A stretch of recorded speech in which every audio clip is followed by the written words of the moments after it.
Hi there, this is Ranjit, and in this video let's do the unboxing and have a look at this Poco X3 Pro. And there's a lot of hype about this smartphone, so let's have a look at this one. And guys, this is the higher end variant that comes with 8 gigabytes of RAM. The base variant comes with 6 gigabytes of RAM, and that's for 19,000. This is for 21,000, and these are sold via Flipkart. And guys, here again it says that it's powered by the Snapdragon 860 SoC. This is nothing but the Snapdragon 855 Plus, you could say. And this is having actually a 6.67 inch screen. It's not an AMOLED screen, guys, a normal IPS LCD, but it has a refresh rate of 120 Hz. And I think so Poco is targeting this smartphone towards power users and gamers. So let's have a look at this one. So this just comes out and we have the Poco branding. This just opens like this. So we do get a case and some paperwork over here. Let's look at this case. So it's a transparent kind of a case, not totally transparent, slight grayish tint, and we have a cutout for the camera.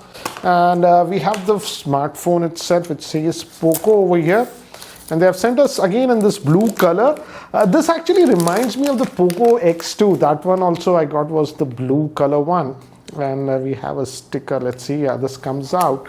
And we also again have this branding over here. I don't know why these smartphone vendors are doing this one like this. What do you feel about the branding? At least this is a little bit subtle.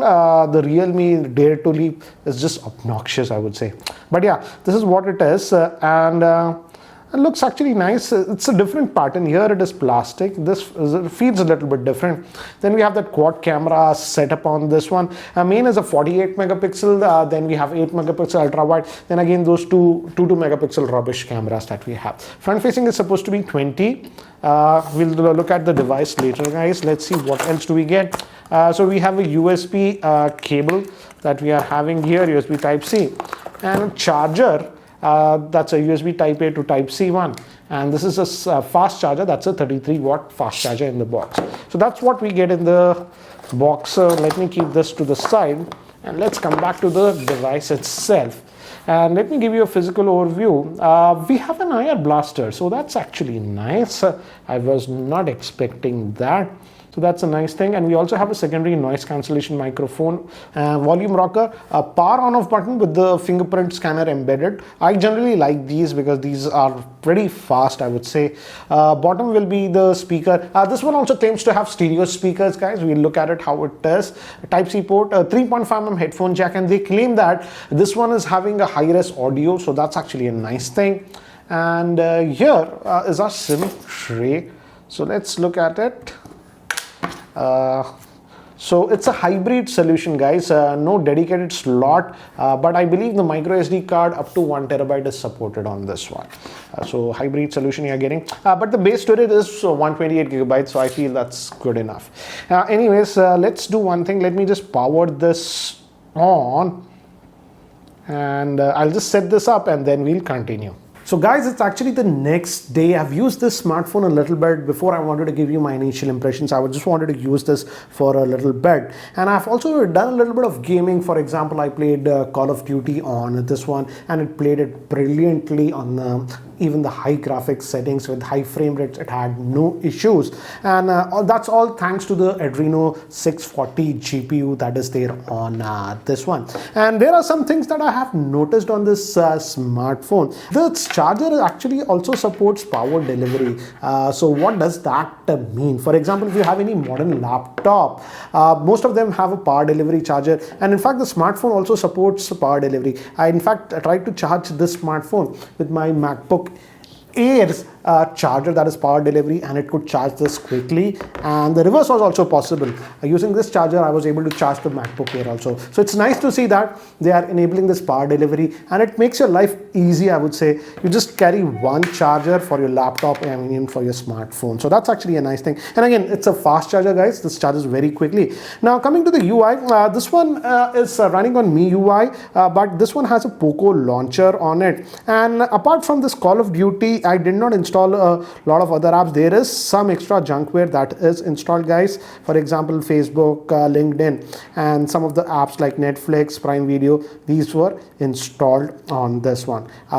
So that's what we have. Android, etc. I installed. So apart from that, it's a Poco launcher, and it's very, very smooth in UI, if you notice. And the reason for that is this is on 120 hertz. The screen is actually 120 hertz. It's IPS LCD screen. It's a good one. It's not an AMOLED, guys, but this is a good quality screen, and 120 hertz. That's why everything is very, very smooth. And I like the fact that the front glass is actually Gorilla Glass 6. So that's nice actually, because some of the pretty expensive smartphones are also now giving Gorilla Glass 5. So nice to see they are giving Gorilla Glass 6 on this one. And also, before we move ahead, let's talk about the pricing also. I was giving it a thought. This base variant is for 19,000 and the 8GB RAM variant is for 21,000. And if I recall, guys, at this price point, we don't have any other smartphone with the 800 series processor. In fact, about 2.5 years ago, the Poco F1 was launched with the Snapdragon 845. Until date, no other smartphone in this price range, around this 20 price price band, launched a smartphone with the 800 series processor. What we are seeing currently around this price point is Snapdragon 720, 730, etc. So it's nice to see that they are giving this Snapdragon 860. It's basically 855 plus, I would say. But again, this is a very powerful processor, guys. From yesterday, as I've told you, I'm playing around with this one. No lag or anything. Everything is very, very fluid on this smartphone. And again, this is based on 7 nanometer process. And when I was playing Call of Duty, I played continuously for 3 games. Then also it did not get very warm or at the back. Again, I completely forgot to mention, we have this Poco branding, but the way it is there, it is not on your face, I would say. And yes, the handset has a slight heft towards it. It's 214 grams, if I recall. Now, if you go to the UI, you have some quick toggles over here. You have the auto brightness and everything. Again, it feels like a flagship device. And if we go to the display, guys, here, refresh rate, I have kept it to 120. You can put it back to 60 hertz if you want. By default, it was at 60. I'm using it at 120 and very smooth, I would say.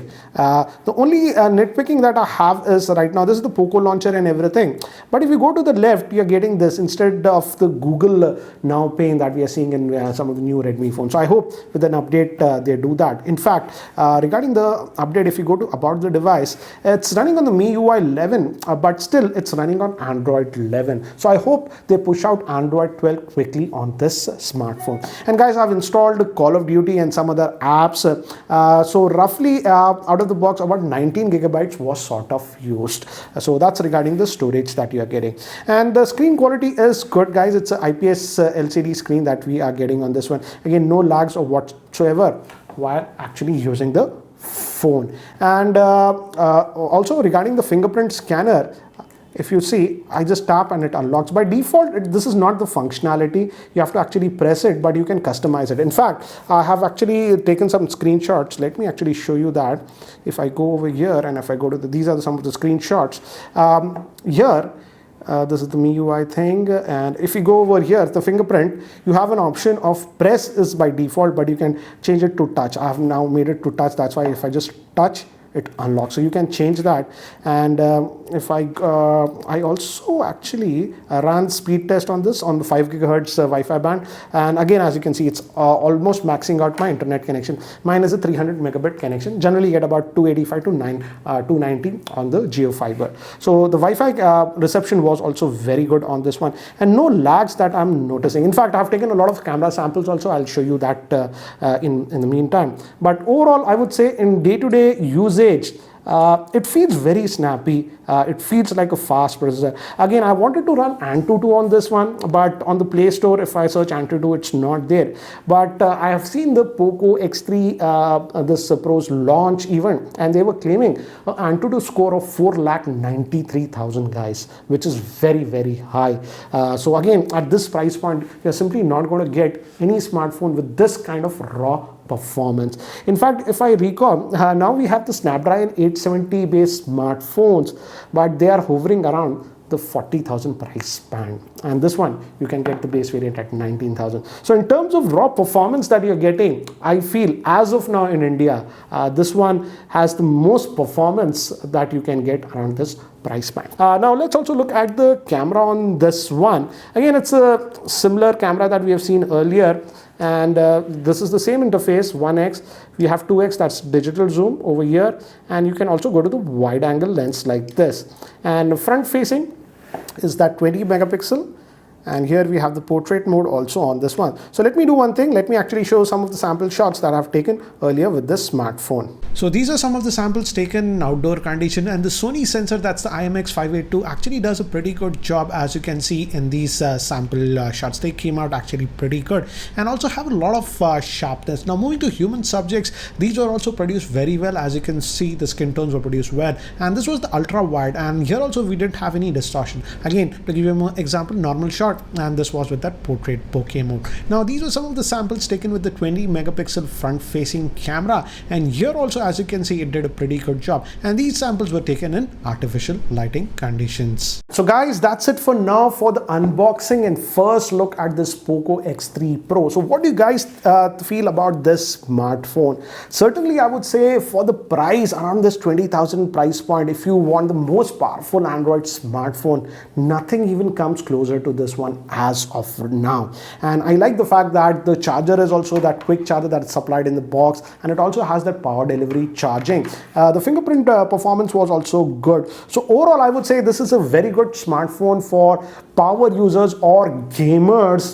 You can now get some actually pretty good performance at this price point. But what do you guys think about the same? Do let me know in the comment section below. Anyways guys, that's it for now. Thanks for watching. This is Ranjit, and I hope to see you in my next video. Take care guys.